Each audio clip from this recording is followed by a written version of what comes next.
You're listening to OPIS Talks, where you'll be in on conversations with insiders in the energy, chemicals, and environmental commodities markets. Guests share insights into the latest trends and innovations, industry challenges, and much more. Let's dive into the conversations that explore where the energy economy is headed, right here on OPIS Talks.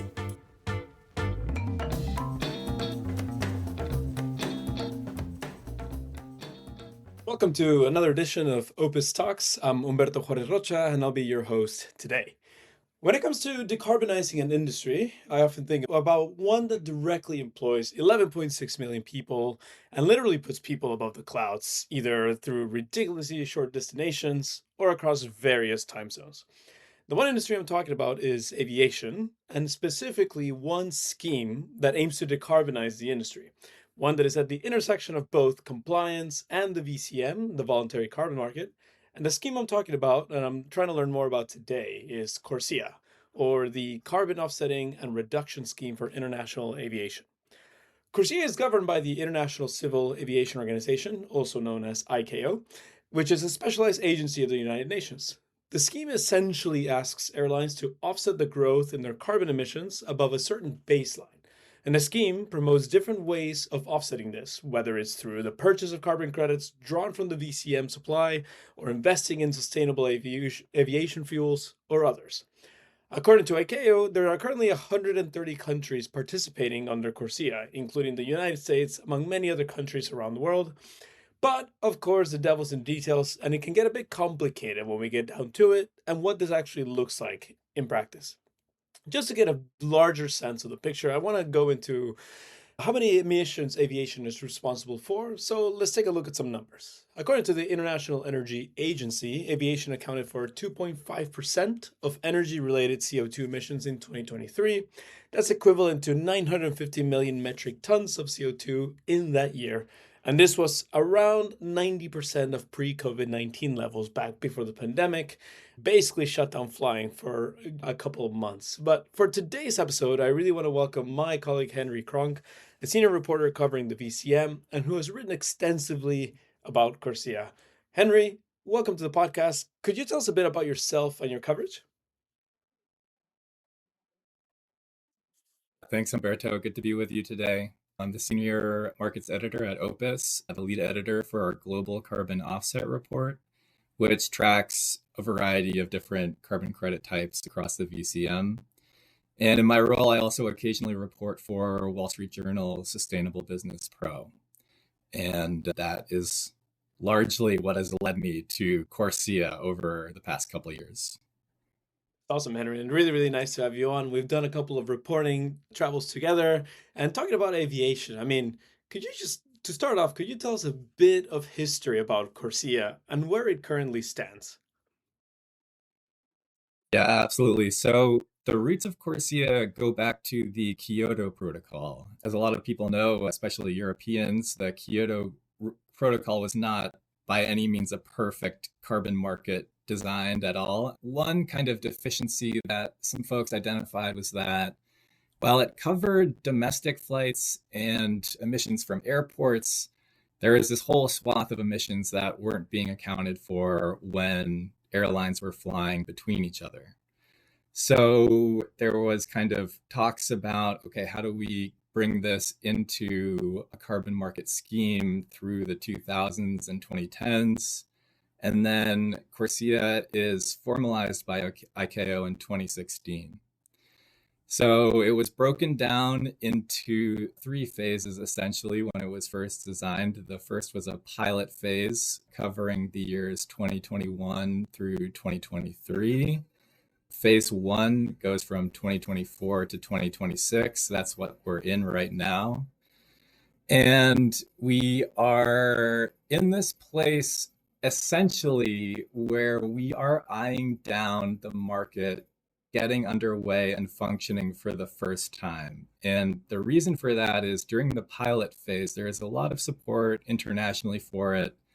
But as you mentioned, during the COVID era, that really brought emissions down everywhere, including in international aviation. And per the rules of CORSIA, there was actually no compliance obligation for that pilot phase. So everything was kind of set up and ready to go, and then there was no emissions growth to offset. Mhm. So we have now surpassed that, and there are emissions to offset, and everybody's really working hard, looking around, doing a lot of due diligence to essentially get it off the ground. No pun intended. Interesting thing. And thank you, Henry. It seems like we're nearing the end of phase one. And I'm really curious as someone who has engaged on the carbon market, perhaps more on the compliance side, but CORSIA is so interesting. It seems to be, again, there's many countries in it. It draws from the VCM supply, but I'm curious as to how CORSIA actually works. If I'm an airline, what should I be thinking about as we are nearing the end of phase one? How can I be preparing for phase two, which starts next year? Yeah, so just very generally, the scheme works. ICAO has said any of the international airlines sector's emissions growth above 85% of what it emitted in 2019, that has to be offset. So how does that work? You can, as an airline, you can try and get below that level, below 85% of what the sector emitted in 2019 by using sustainable aviation fuel. Sounds great. Unfortunately, SAF accounted for less than 1% of all jet fuel production, I believe, last year. I think it doubled from 2024 to 2026 from about 0.3% to 0.6% or something like that. It's really not moving the needle very much right now. Certainly, that will theoretically change, hopefully, change in the future. So that leaves us essentially looking at the offsetting component to maintain compliance. So, how are you going to offset? It's really interesting. This, unlike kind of other UN carbon markets, this market exclusively draws credits from the voluntary carbon market. And ICAO has set a few different eligibility requirements. First, it has approved a select group of registries. So, these are organizations that approve methodologies, review the validation and verification of carbon projects, then issue credits, and then also track their retirements, among many other things that registries do. Beyond that, ICAO has said, actually, we don't want to accept all credits issued from these registries. In some cases they do, but they've also set further criteria for what they'll allow. So for example, Red Plus at the project level is not accepted under ICAO. It is accepted for a jurisdictional Red Plus. There are many other kind of minutia in what they allow, but essentially there is a subset of all the volume issued in the voluntary carbon market that airlines can draw from to offset their emissions. Now, on top of that, maybe I'm getting a little bit ahead of ourselves, but for phase one, ICAO has also been conscious that a separate UN organization or UN body, the United Nations Framework Convention on Climate Change, the UNFCCC, is underway with the Paris Agreement, which is a much broader, wide-reaching global agreement. And they essentially don't want to step on each other's toes. So what they have said is the Paris Agreement has put in place this mechanism to avoid double counting credits, which is very common in the carbon market. You don't want a situation where two different entities are retiring the same carbon credit and claiming its benefits. So the way that they do that is for a credit to be eligible under CORSIA Phase 1, the host country of the project that has issued the credit needs to say, I'm going to authorize this credit for international transfer, meaning I, as a country, am not going to claim it. Elsewhere in the voluntary carbon market, if a project is located in your jurisdiction, you can factor that into your carbon inventory and say, this has been claimed by us, because essentially you are asking not only your country, but also the businesses that operate within them to lower emissions, the citizens that live within your borders to offset emissions. So, kind of all of that is kismet. But we get into an issue if a country is trying to say this is part of our emissions reduction, but a different airline is also claiming that for its international airfare.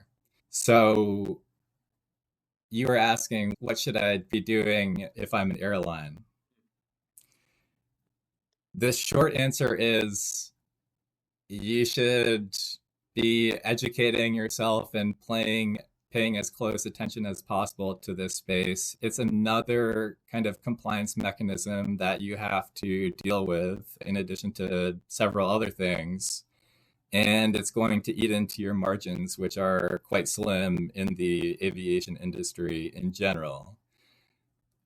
We're going to get into this further, but there is really just not a clear playbook right now for CFOs of airlines. I mean, the more we talk about this, I keep trying to avoid aviation sayings and puns, but really it is up in the air. It is undecided right now what the way forward is. Let's see if we can keep those up. I'll keep some in mind as well. But Henry, no, it's fascinating what you say because I mean, when you mention that sustainable aviation fuel accounts for less than 1%, so it sounds like there might be more pressure on purchasing these types of offsets. And then you're telling me that these, some credits have to be allocated towards ICAO and the other ones account for a country's national determined contribution. So they can't be double counted. They're very separate. But I'm thinking ahead, and I'm curious, Henry, as we look at phase two, one, do airlines currently have to buy any of these credits now? And does that change in phase two? How are you seeing the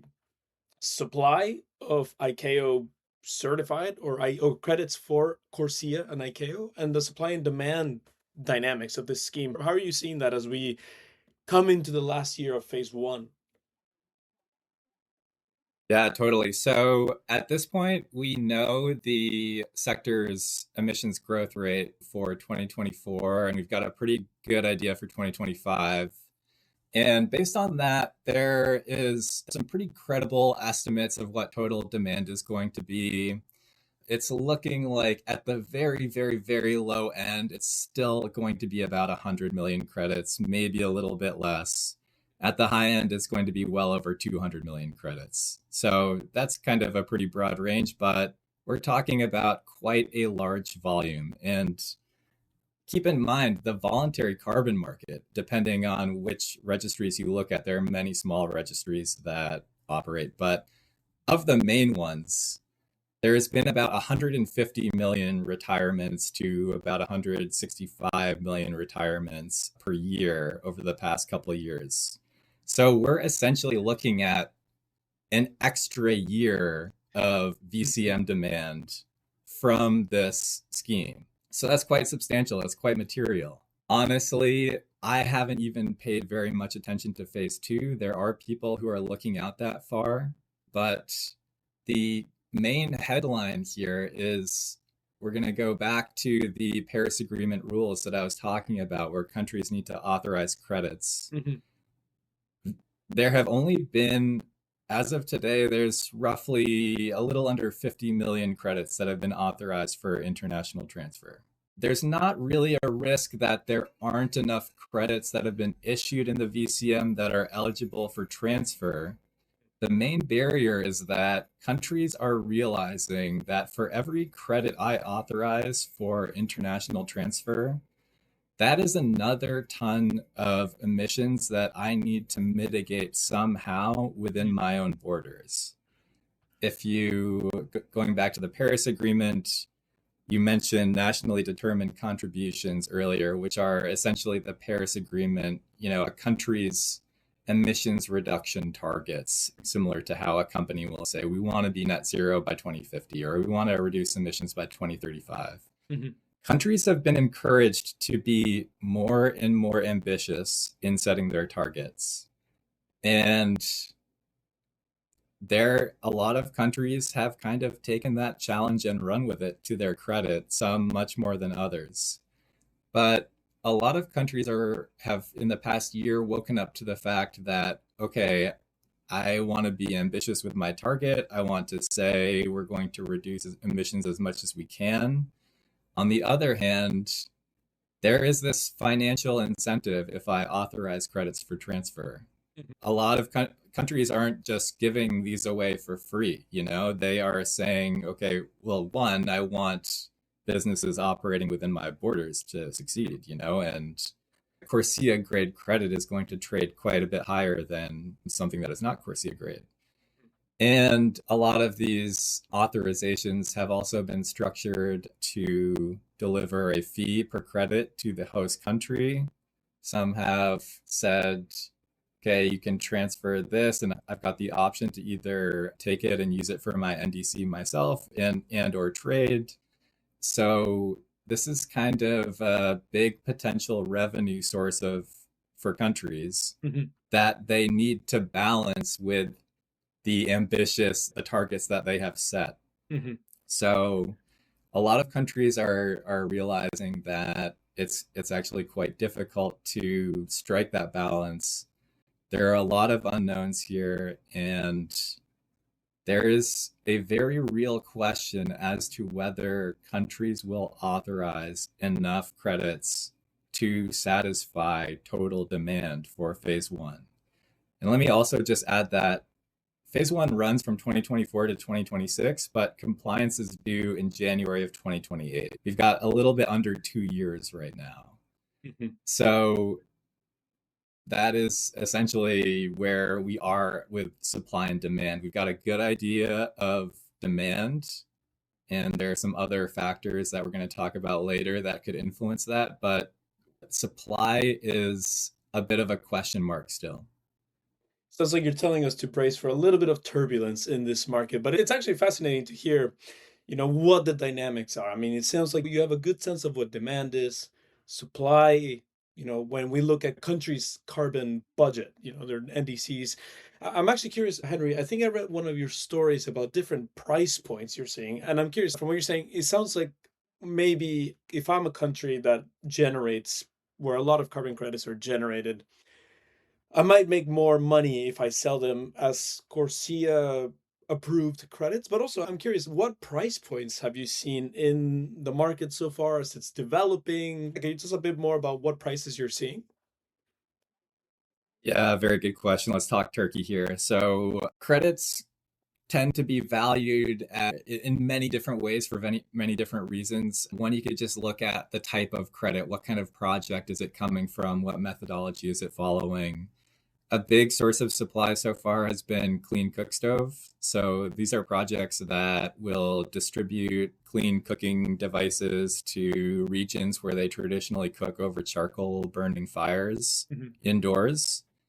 And there's a range of quality among cook stove credits. They could trade anywhere from, a very low quality project might trade under $1 to, if you get a very good price, maybe 10, kind of upward barrier, maybe a little bit higher for something that just has a lot of quality measures in place.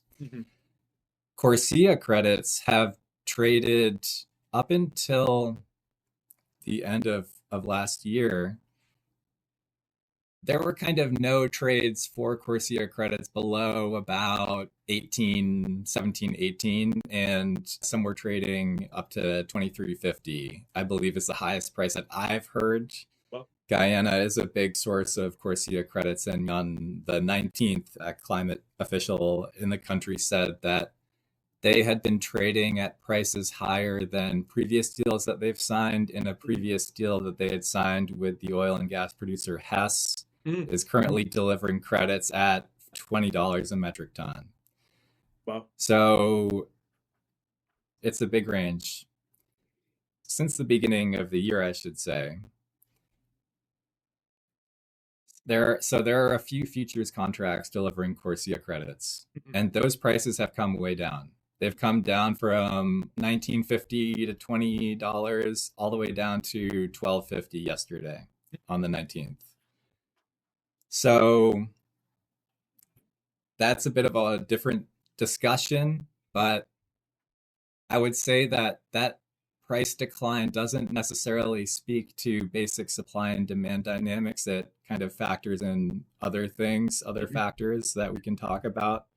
But essentially, you can be looking at a premium of easily $15 if you can take this credit and get authorization to trade it for CORSIA eligibility. No, I definitely hear you now on, if I'm a country where these credits are being generated, I mean, I definitely will have a bit of a trade-off if I want to sell them as CORSIA or keep them within my carbon budget. I'm really curious as to how this plays out, the different dynamics to it. And as you well mentioned, I think we were both in Baku when the parties agreed to this Paris Agreement crediting mechanism. So really excited to see how this works out. And Henry, now I kind of want to zoom out a little bit, actually. And I mean, CORSIA is actually a really interesting example of a multilateral effort that, where we have 130 countries involved, including the US. However, and I do ask this coming from someone who covered the carbon market for a long time and emissions regulation, but we are living in an era right now where the US under President Donald Trump is tearing up multilateral agreements, pulling out of international collaboration.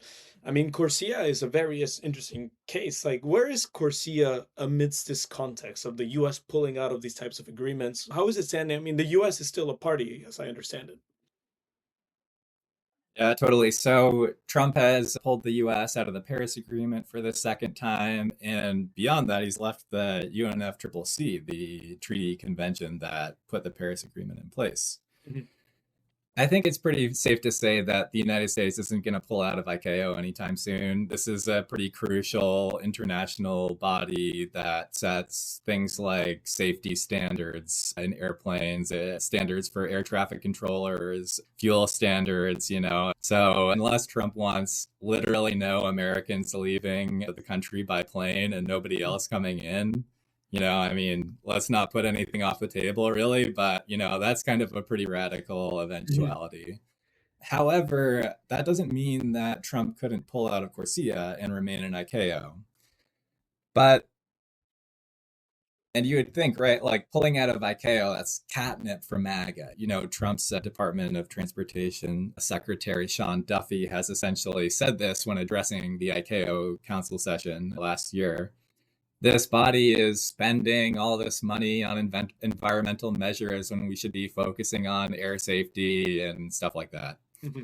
So there are unfortunately some complicating factors for doing that. The first is that let's talk about the EU emissions trading system first. Mm-hmm. So in the ETS, flights within the European Economic Area, mm-hmm. those are covered under the ETS, and those are exempted from CORSIA. Mm-hmm. The EU, when it originally designed its ETS, was saying, and we should include international flights too. Then ICAO came along with CORSIA, and they said, okay, you know what? We're all about the spirit of multilateralism. Just like ICAO doesn't want to step on the toe of the Paris Agreement, we don't want to step on the toe of CORSIA. Mm-hmm. So we're going to exempt international aviation from our ETS for now. And they've kind of said, okay, it's exempt for this amount of years. They've done that a couple times. And that is coming up for review that they are due to reconsider that during mm-hmm. their review of the ETS, which needs to happen by the end of June this year. Mm-hmm. Should the EU perceive that actually CORSIA isn't really working, there is a very strong chance that they could say, okay, we're ending our exemption for international aviation. And if you fly to Europe, you don't have to pay the CORSIA price of, we're calling the CEO mean at 1750 around right now. You've got to pay an ETS price, which is, I don't follow it as closely, but quite multiples more expensive. On top of that, the UK could do the same thing. Switzerland could do the same thing. Other countries that are considering or developing emissions trading systems around the world could do the same thing. And suddenly, if you work at the compliance department of American Airlines, your staff needs to double or triple in size just to keep track of all these ETSs around the world. So airlines based in America who fly to other countries very much want CORSIA to work, because that means that they only have to deal with one scheme. And not only that, it's going to be cheaper than other schemes around the world, unless, I mean, the EU ETS is quite dynamic right now as well, but probably it's going to be quite a bit cheaper. So there is a clear American business interest to remain in CORSIA. At the same time, there's a clear ideological interest in the Trump administration to pull out. What's going to happen? Nobody knows. I believe, we don't always get to do very exciting reporting in these very nitty-gritty markets, but I believe my reporting features some of the first and only official statements a Trump administration official has said about CORSIA. And what did they say? We are still considering our participation in CORSIA. We think environmental schemes like this are costly and dumb for consumers, but we're still considering, essentially, is what they said. It's really, really interesting. I mean, as you laid out, the American business interest in dealing with one compliance obligation as opposed to dealing with multiple different priced. I mean, that's something we already hear in different markets, but in aviation specifically, I think it's so fascinating, especially when you think about when the US and the tactics that it used to prevent the passage of a carbon price on the International Maritime Organization last year. So hearing this is really cool. And Henry, your reporting on this has been really exciting to hear about. You don't hear much about CORSIA, but to hear that there is to report on the American business interest, the business incentives, and the incentives, again, to not have something be so fragmented. It's fascinating. And I'm looking forward to reading your future stories on the Wall Street Journal at OPIS. And Henry, just kind of as we near the end of the podcast, it's been really, really enlightening to hear about all the different dynamics, but also the voluntary carbon market as well. I mean, when we joined a couple of years ago, in the years since, it kind of underwent a bit of a substantial transformation due to scrutiny from reporting about credits and their value. Has this affected CORSIA, or how has that played out for CORSIA? Yeah, it's a really interesting question. So just very quickly, without going into too much detail, there has been this it was kind of a poorly kept secret within the industry before, and then there was some major reporting on this at the end of 2022, beginning of 2023. A lot of these methodologies that these projects are following don't do a good job of ensuring that when a project receives a credit, it represents 1 metric ton of reduced or removed emissions. And some projects do a lot better, some do a lot worse. There have been ratings agencies that have popped up to essentially rate how the quote unquote integrity of a carbon project.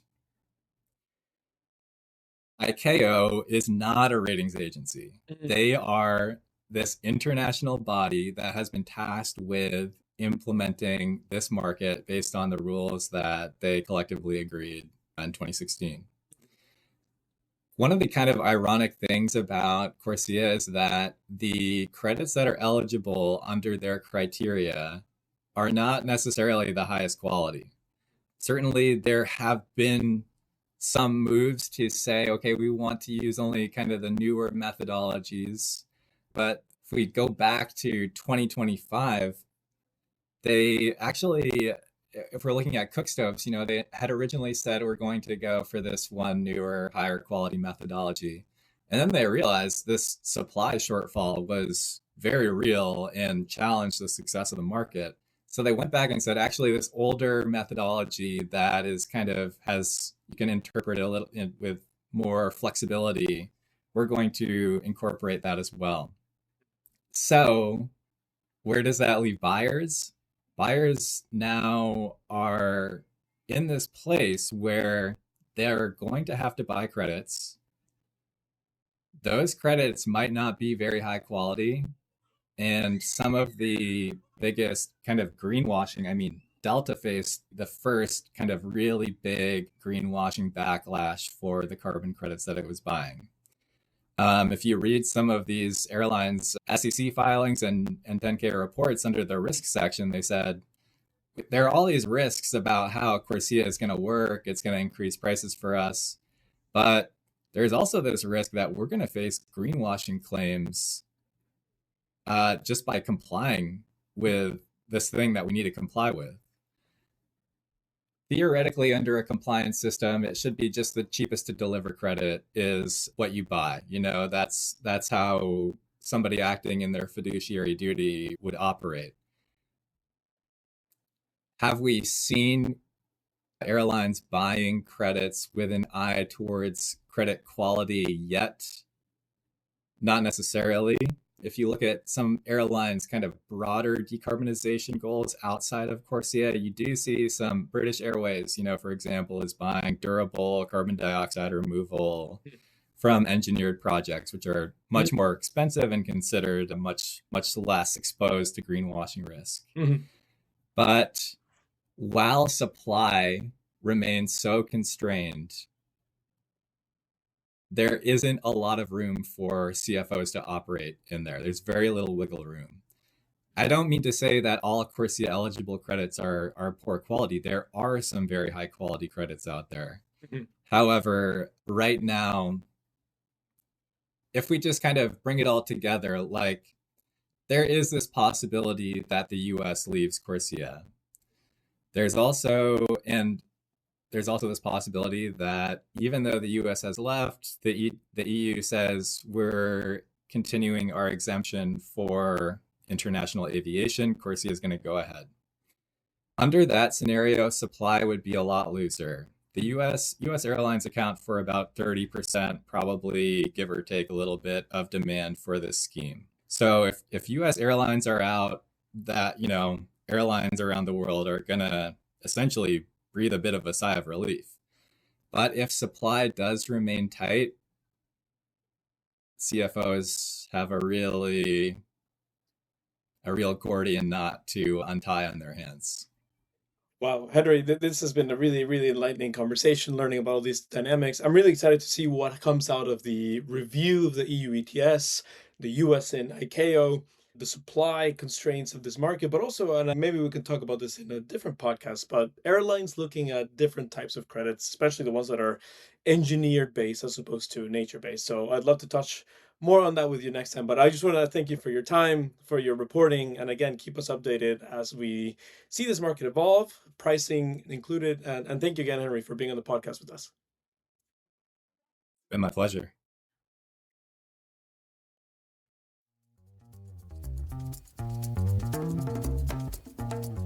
We hope you've enjoyed today's insider conversation on Opus Talks. Join us next time for a deep dive into another industry insider's world. You can find more Opus Talks episodes at opusnet.com/podcasts or wherever you listen to your favorite podcasts.